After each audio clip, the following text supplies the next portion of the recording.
So thank you so much for joining me. My name is Kelsey. I'm the communications strategist for the University Library, and we are here talking a little bit about our bibliography that we are printing out for the first time at the University Library. We're so excited for our inaugural 2 editions, the 2019 version and the 2020 version. It was a project we were working on right as the pandemic hit, and so it got put on the back burner, and now we are ready to go. So I'm reaching out to some of the faculty who have entries in our bibliography, and one of them is your crisis research. So first of all, thank you for joining us. I really appreciate it. Thank you so much for having us, and thank you for featuring our work. I'm excited that maybe more folks will become aware of it. Thanks for having me, Kelsey. Thank you. Yeah, definitely. So first, can you tell me a little bit about yourself, like where you grew up, where you're from, where you went to college, all that good stuff? Sure, yeah. So I am a transplant to the LA area, to California from the Midwest. I was born and raised for the first 10 years of my life in Chicago. Then I moved to Minneapolis for middle and high school, went to college at a small college in Ohio called Kenyon College, and had the good fortune to get involved there in a summer bridge type program in the summer times, which led me to really be interested in educational equity issues. So that I ended up becoming, when I went to do my master's degree in social work, I went back to Chicago at the University of Chicago and did my master's in social work with a PPS credential so that I could become a school social worker. Moved to California, to the Bay Area, and started practicing there, though not specifically in school social work. Wound up in educational equity issues through some nonprofit work I was doing, and then moved to LA, to Long Beach actually, where I got involved in community colleges and really I was a community college counselor for several years. Was really interested in that work and the populations being served there as a social worker.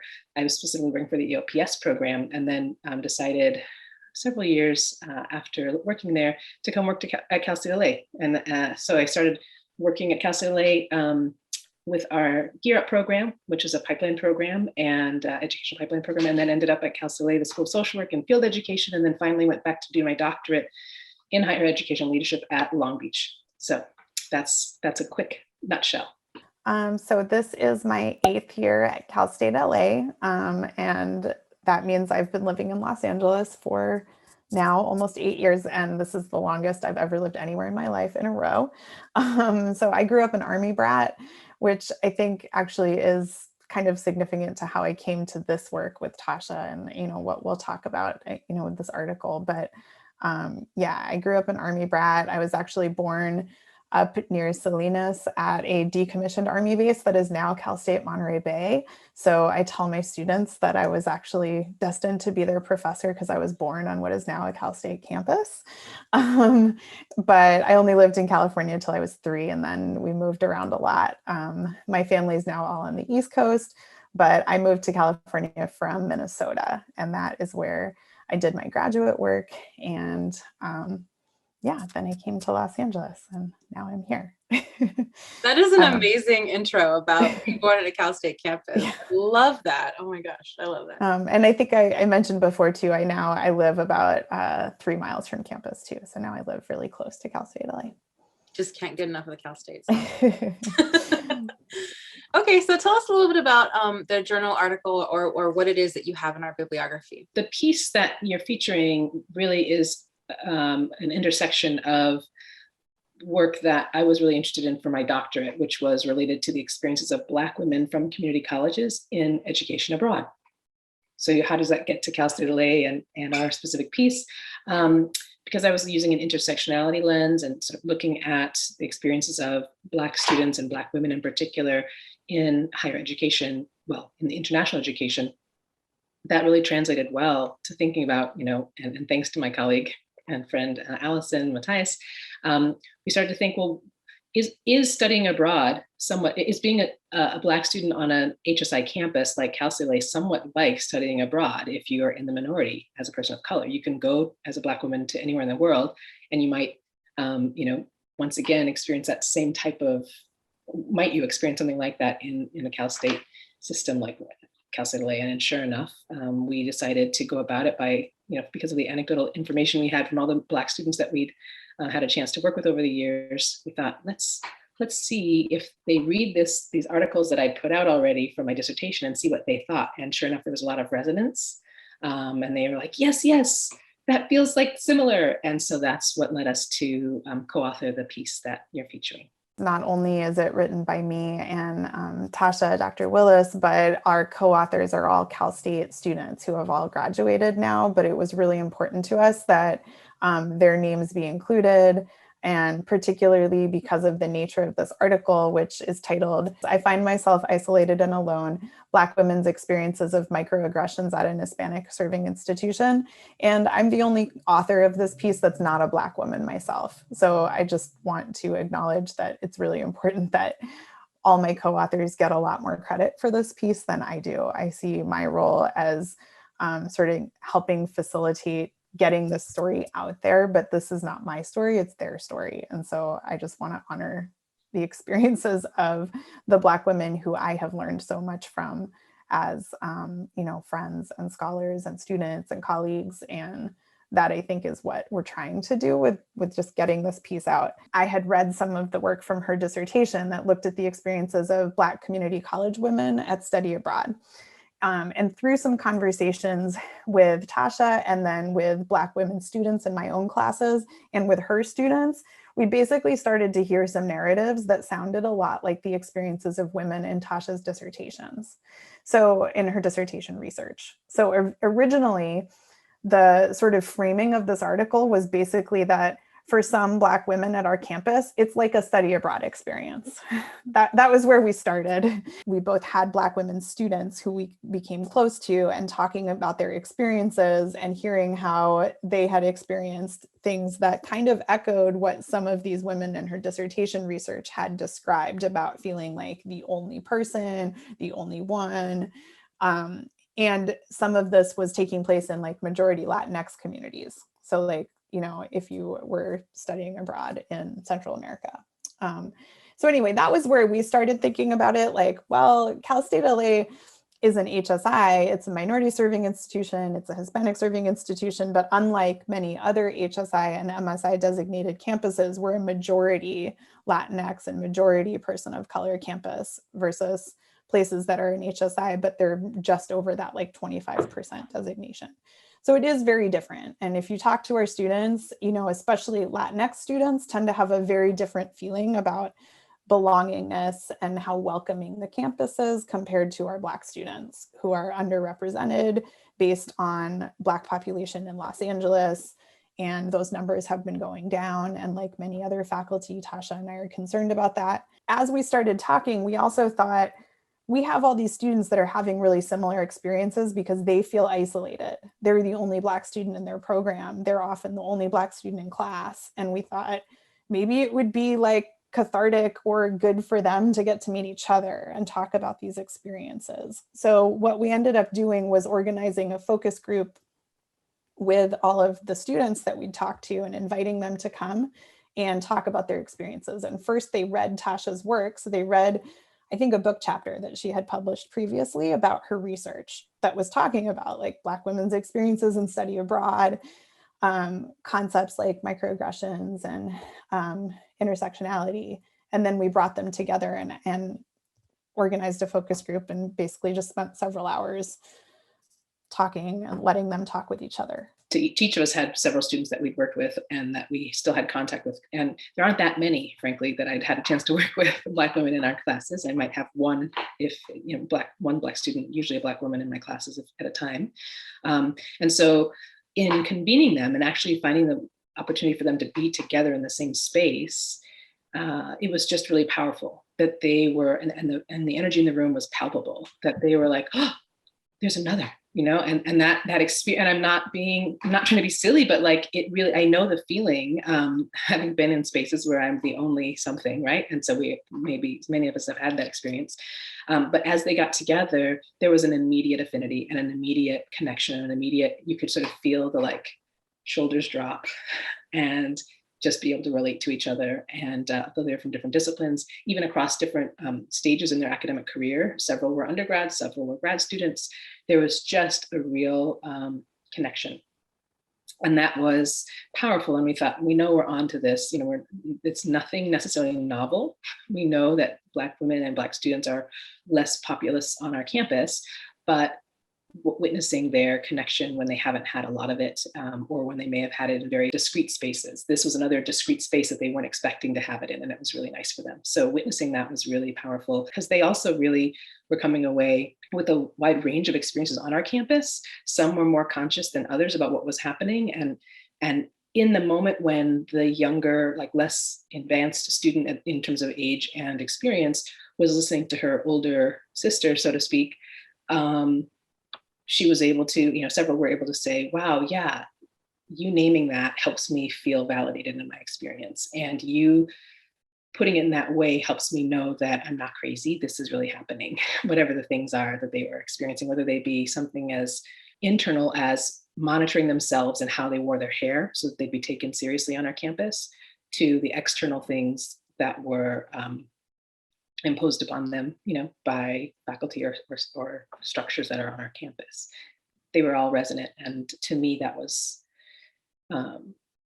painfully obvious that more needed to be done and still needs to be done. What are a couple points of the most interesting parts of things that you learned as a result of your research that you featured in our bibliography?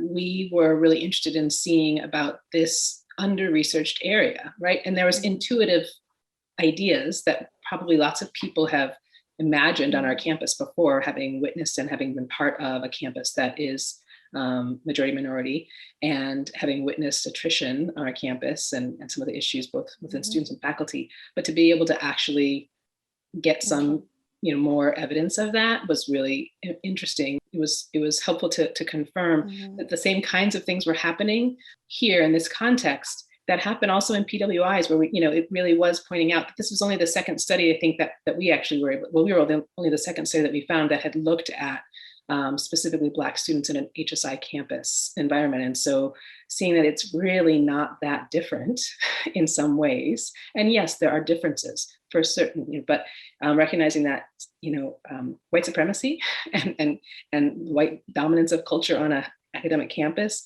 doesn't change just because the makeup of the students has changed, unless the institution itself changes. And so I think that's the piece that was important to point out. And it's an uncomfortable reality that many people of color have recognized, and probably lots of other white scholars have maybe intuited and also seen, but it was helpful to just feel like we're pointing that out and contributing to that reality, or contributing to peeling back the layers of that. I was happy to see that the same types of agency and resilience, although that's a loaded term, I know, contested even, were happening on our campus, just as they do in other spaces in PWIs, where Black students, Black women students were able to find some mentorship and find connection with each other. And that was really important. So it is happening. It's just in smaller pockets, and needs to be fostered and supported. I think that it was also one thing that was interesting to me from talking to the students who we co-authored the piece with specifically was learning how different their backgrounds were, about like where they went to school at K-12. Some of them were doing graduate work at Cal State LA, but did their undergrad somewhere else. They had such a different background of experiences, but they were still having a shared experience on our campus. And I think that actually points to sort of structural things that are taking place in the institution that in itself can be powerful to support everything that Tasha just said, that these are systemic issues. The problem is whiteness. It's not individual students. It's that academia has roots in racist practices, in white supremacy, in settler colonialism. And just because you fill the institution with people of a different hue, it does not, it doesn't take away the roots of the institution. So like, if you want to do something differently, you can't just replicate what's happening at a predominantly white institution and expect it to function differently for students of color. The other thing I would say to build off what Tasha said is that now that we have this article, I feel like it's really powerful to be able to like validate the experiences of additional Black students that have come forward that bring these same issues up in class, that you meet new students every year. This is still an issue for Black students on our campus. And it's very validating for them to have a faculty member say, I believe you. And not just like, I believe you, but like, look, like I'm trying to like document it. And there are other people too. I think that's another thing I would echo that Tasha's saying. The fact that I can say, I have a colleague in social work in a different college in a different program, and we're talking about it. So it's not just this little bubble, that's how microaggressions function. They make, a lot of it is very similar to like these gaslighting effects where it makes the individual think that, oh, it's just this class, or it's just this program, or it's just me, and it's not. Like, it's bigger than that. It's more to point out that we all are part of this institution, and as faculty, we have a certain responsibility, but everyone who's working in the institution has a role to play. I also think these conversations really need to take place among our students. Faculty can do one thing to bring it up, but something that I found really powerful in my fall semester classes is that because of everything that had been going on, I made addressing anti-Blackness in our campus and anti-Blackness among other communities of color like a thing that was talked about a lot in our classes. And a lot of my students shared how much they were learning, really kind of trying to interrogate their own biases and their own assumptions. Your ideas, Allison, sparked my other thought, which is one of the other things I think was interesting, again, not necessarily surprising, but just important that came out of it is the need for us to provide those spaces for Latinx students, but also faculty and staff to be mindful and reflective about their implicit biases, which again, is not surprising and yet is really clearly evident, I think, in the piece, as there's several spaces where those biases came out about faculty and staff themselves. And those are folks who are trying really hard to are committed to, I'm presuming, are committed to equity and committed to empowerment of communities of color if they're working at Cal State LA. But that doesn't absolve them of implicit bias. And so we have to be mindful and intentional about the work we do. Being a person of color does not exclude you from your own implicit biases as well. So that's another piece I think was important to draw out of this work. Anti-Blackness in the Latinx community is alive and well, just as it is in white spaces. And so I think that's the power of Cal State LA is I see folks, allying around this, and I see coalitions, and I see folks across the spectrum trying to do the work and doing the work, which is great. And we just need to fan the flames under that and continue to push it forward. So I think you mentioned when you're talking about the authors of the article that the other co-authors are past students, or are they current students? Past students, right? I think they've all graduated because it took so long for this article to come out. They were current students. In Yes. fact, one, Morgan, just graduated from the MSW program this past spring. So she started as an undergrad, and now, several years later, she graduated the master's program.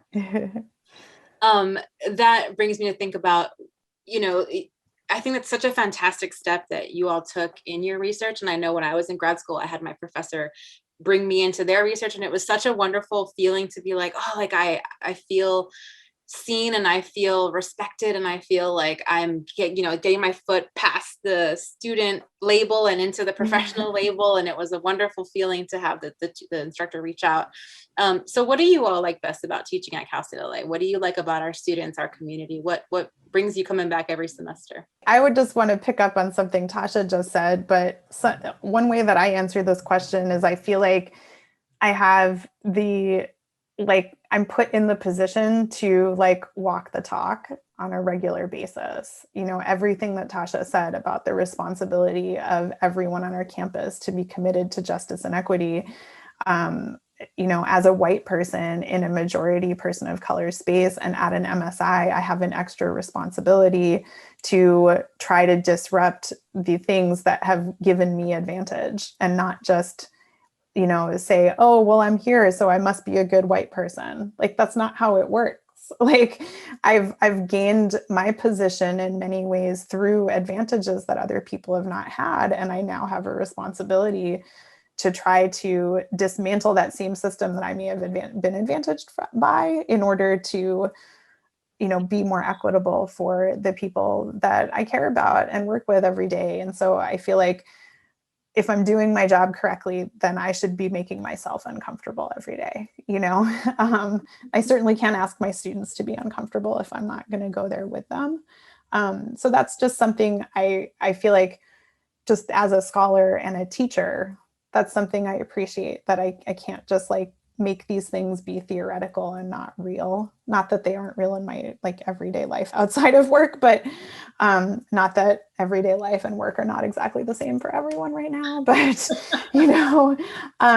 but I'll also just echo what I think everyone says about Cal State LA, that our students are incredible, that we just get to work with some really amazing human beings, and I'm constantly inspired by them. It's been a place where I feel challenged both personally and professionally to do work that I hope matters. I really enjoy all the things that Allison shared, both about being in a space that I do feel like I get to do work that matters. I'm working with students who are incredibly inspiring and who every day kind of remind me of why I love working in higher education in social work, because the intersection of equity and justice in the education space is where my heart is at. So it's just like the perfect place to do that work.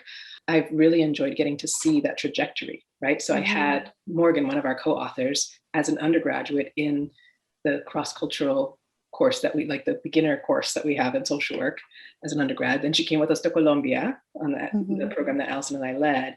And then she was a master's student in my thesis. So I get to see her from like the incubatory stage all the way through. And that's, I know that happens at lots of universities, but it's really neat to see the several phases of their progress. And I just feel really lucky to be part of it and to see it happen in front of me and to bear witness to it, but also to hopefully like plant a seed or two here and there and see it germinate. It's really fun.